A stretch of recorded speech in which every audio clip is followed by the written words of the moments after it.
suasana sunyi. Ya asiknya menikmati malam. Indah pantai, indah laut, suasana sunyi. Ya asik menikmati malam. Dua rindu kamu jadi satu. Al, kakek pancing al kena woi.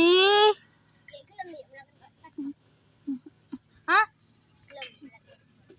Kastole di mah.